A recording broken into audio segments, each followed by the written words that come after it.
नमस्कार साथियों। आज हमारा चैप्टर जो होगा वो होगा क्वाड्रिलेटरल, चतुर्भुज। तो शुरू करने से पहले हमें इसका ज्ञान होना ज़रूरी है, तो कुछ पॉइंटों पर हम चर्चा कर लेते हैं। चलिए, क्वाड्रिलेटरल किसे कहते हैं?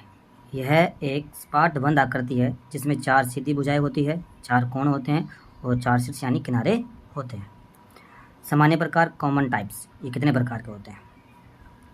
सबसे पहले क्या होता है? वर्ग यानी स्क्वायर, रेक्टेंगल आयत, समांतर चतुर्भुज, पैरेललोग्राम, समचतुर्भुज यानी रैम्बस, समलंब चतुर्भुज, ट्रिपीजियम, काइट यानी पतंग। अब सबसे पहला पार्ट है स्क्वायर यानी वर्ग। तो वर्ग की कौन कौन सी प्रॉपर्टी वो देखते हैं। देखो, सबसे पहले है वर्ग, ऑल साइड्स आर इक्वल, सभी भुजाएं बराबर होती है। भुजाएं कौन कौन सी? A B, B C, C D और डी ए यानी ए डी।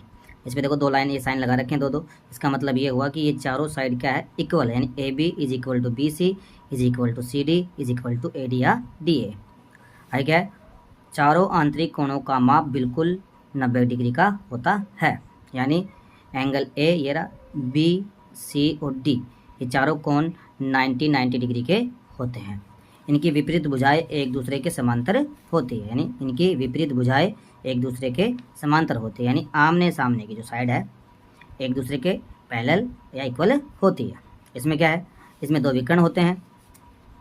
इसके 2 विकर्ण रेखाएं होती है जो लंबाई में बराबर होती है, तो एक दूसरे को 2 बराबर भागों में काट देती है। विकर्ण यानी ए और सी, बी और डी। अभी साइन लगा रखे हैं, देखो, ये इसके इक्वल, ये इसके इक्वल, एक दूसरे को बराबर भागों में काट देती है। अब अगला जो पार्ट हमारा है जो है आयत यानी रेक्टेंगल। अब ये क्या है? इनकी आमने सामने की भुजाएं क्या होती है? बराबर होती है, यानी ये और ये क्या है? बराबर, यानी ए बी के इज इक्वल टू क्या हो गया? सी और डी। ऐसे ही बी सी के इज इक्वल टू क्या हो गया? ए और डी। इन पे साइन बना कर भी दिए हुए हैं। इसके चारों आंतरिक कोण भी कितने डिग्री के होते हैं? 90 डिग्री का। आंतरिक का मतलब अंदर वाले कोण, ये ए बी सी और डी। इसकी भुजाएं यानी आमने सामने की भुजाएं भी क्या होती है? समांतर भी होती है, पैरेलल भी होती है। ठीक है, पैरेलल क्यों कहते हैं? क्योंकि एक पैरेललोग्राम में आ जाता है।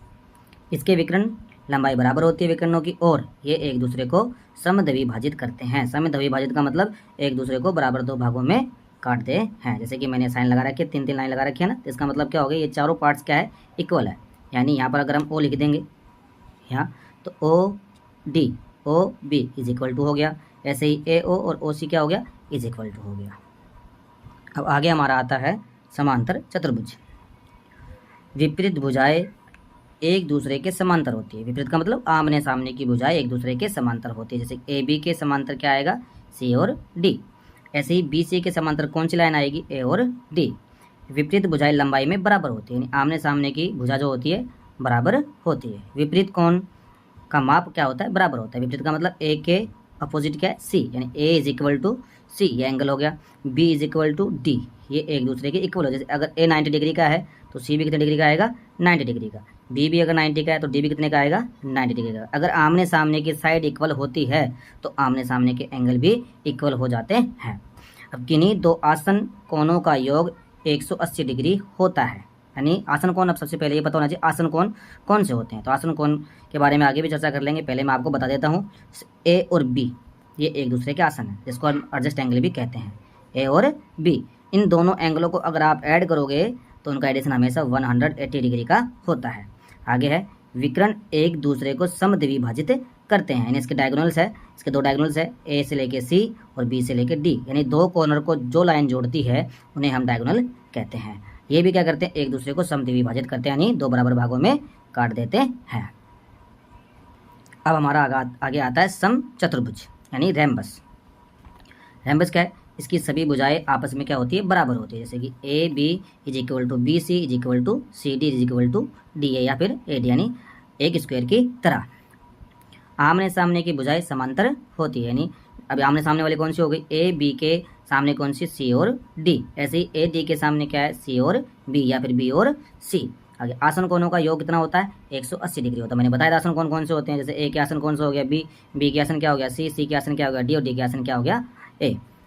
एक दूसरे को विकर्ण एक दूसरे को लंबवत काटते हैं, यानी एक दूसरे को 90 डिग्री एंगल पर काटते हैं, उन्हें लंबवत कहा जाता है। और ये एक दूसरे को समद्विभाजित भी कर देते हैं, यानी इसके भी क्या होते हैं, दो हिस्से होते हैं डायगोनल के, तो उनके जो दो हिस्से बनते हैं दोनों क्या होते हैं, इक्वल होते हैं, दोनों क्या होते हैं, इक्वल होते हैं। अब आगे चलते हैं। आगे जो हमारा आ रहा है, आगे आ रहा है हमारा समलंब चतुर्भुज यानी ट्रीपीजियम। ट्रीपीज में क्या होती है, दो समांतर भुजाएं होती है जिसे आधार कहते हैं, यानी ये वाली, ये और ये, यानी एक लंबी वाली भुजा और एक छोटी वाली भुजा।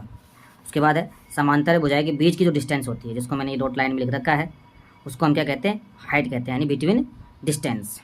एक ही भुजा के आंतरिक कोणों का योग 180, एक ही भुजा पर बने हुए दो एंगल, एक ही साइड पर बने हुए दो एंगल का एडिशन हमेशा कितना होता है, 180 डिग्री होता है, जिन्हें हम को इंटीरियर एंगल भी कहते हैं। अब हमारा लास्ट और फाइनल आया है, क्या बोलते हैं इसको, काइट। अब काइट क्या है, यानी पतंग, सब जानते हैं पतंग, तो इसमें स्पर्श करने वाले दो भुजाएं के जोड़े क्या होते हैं, बराबर होते हैं, उनकी लंबाई क्या होती है, आपस में बराबर होती है, यानी बराबर का मतलब बी सी के इक्वल टू क्या हो जाएगा, सी और डी, ये होती है आसन भुजा, इनको आसन भुजा भी कहते हैं। स्पर्श करिए एक दूसरे को ऐसे, ऐसे ही ए बी के इक्वल टू क्या हो जाएगी, ए डी, ये दोनों भुजाएं क्या आपस में बराबर है, ये दोनों भुजाएं क्या आपस में बराबर है। बड़े वाला विकर्ण जो है, विकर्ण 90 डिग्री पर प्रतिच्छेद करते हैं, यानी विकर्ण क्या करते हैं, डायगोनल एक दूसरे को 90 डिग्री के एंगल पर काटते हैं। वो तो आपको लाइन दिखा, सीधी लाइन 90 डिग्री की होती है, देखो ये लाइन बिल्कुल सीधी है, ये भी बिल्कुल सीधी है, जो यहाँ पर जो एंगल बनेगा वो 90 डिग्री का बनेगा। बड़े वाला विकर्ण छोटे वाले विकर्ण को समद्विभाजित करता है, यानी बड़े वाला जो डायगोनल है वो छोटे वाले के दो बराबर हिस्से कर देता है, यानी ये वाला हिस्सा और ये वाला हिस्सा भी क्या हो गया, इक्वल हो गया। ये बड़े वाले का नहीं है, छोटे वाले का। आसन भुजाओं के बीच वाले कोण क्या होते हैं, हमेशा बराबर होते हैं, जैसे कि ये वाले और ये वाले। इसमें कोई भी समांतर भुजा नहीं होती, यानी इसमें कोई भी समांतर भुजाएं नहीं होती है, केवल स्पर्श भुजा ही बराबर होती है। अब देखिए आगे चर्चा करते हैं आसन कोण।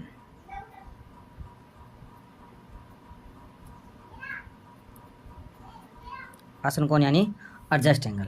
अब एडजस्ट एंगल का जो एडिशन होता है, सम जो होता है वो कितना आता है, 180 डिग्री का होता है। अब एडजस्ट एंगल कैसे होते हैं, जैसे कि ये एक हमारे पास क्वाड्रेटर बना हुआ है, मैंने बना रहा है, समझाने के लिए बना रहा हूँ आपको, ए बी सी और डी, इसके हमने 4 पॉइंट दे दिए। अब ये इसके दो डायगोनल्स हो गए।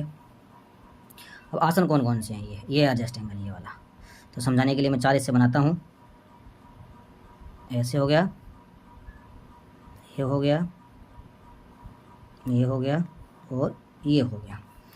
ए और बी हो गया, बी और सी हो गया, सी और डी हो गया, डी और डी और ए हो गया।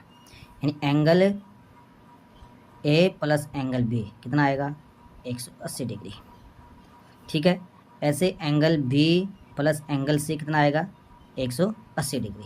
ऐसे ही एंगल सी और angle C plus angle D कितना आएगा, 180 डिग्री। ऐसे angle D plus angle A कितना आएगा, 180 डिग्री। ये होते हैं एडजस्ट एंगल। अब समझ गए एडजस्ट एंगल कौन से होते हैं। एडजस्ट एंगल यानी ए और बी एडजस्ट है, बी के सी एडजस्ट है, सी के डी एडजस्ट है, डी के ए एडजस्ट है, ये हो गए एडजस्ट एंगल। तो यानी इन एंगलों का एडिशन हमेशा 180 डिग्री होता है। अब हम बात करते हैं इंटीरियर एंगल, यानी आंतरिक एंगल कौन कौन से होते हैं। कौन कौन से होते हैं, जैसे ए बी सी और डी, ये सारे अंदर वाले हैं, बाहर वाले की चर्चा बाद में करेंगे। अब ये क्वाड्रेटर बना हुआ है, आप इसको स्क्वायर भी होता है, ट्रीपीजियम भी होता है, काइट भी होता है, रेक्टेंगल भी होता है। तो सबसे पहले इन एंगलों का एडिशन कितने डिग्री का होता है। सबसे पहले होता है सम ऑफ इंटीरियर एंगल्स 360 डिग्री। कितना का होता है, 360 डिग्री का। यानी अंदर वाले सभी एंगल्स का एडिशन 360 डिग्री होता है। ध्यान रखना, 4 भुजा वाला एक डायग्राम होना चाहिए। उनके सभी जब अंदर वाले एंगल को हम ऐड करेंगे तो उनका एडिशन कितना आना चाहिए, 360 डिग्री। इसका एक फॉर्मूला भी होता है, bracket n -2 bracket close into 180 degree. Bracket n का मतलब होता है साइड, साइड कितनी है, 1 2 3 और 4। 4 - 2 इंटू 180, और 4 में से 2 को कट किया तो 2 इंटू 180 इज इक्वल टू 360। ऐसे आप 5 side, 6 side, 7 side, 8 side, 9 side, 10 side, सभी के ही इंटर एंगल्स का एडिशन आप इस फॉर्मूले से निकाल सकते हैं। क्या होता है सम ऑफ ऑल इंटर एंगल्स का formula? Bracket n-2 bracket close into 180 degree. n यानी साइड्स, जितनी साइड होती है उस साइड को n की जगह पुट कर दीजिए, 2 को माइनस कर दीजिए, फिर जो आंसर आए उसको 180 से मल्टीप्लाई कर दीजिए। ऐसे आपका आंतरिक कोणों का एडिशन आ जाएगा। धन्यवाद।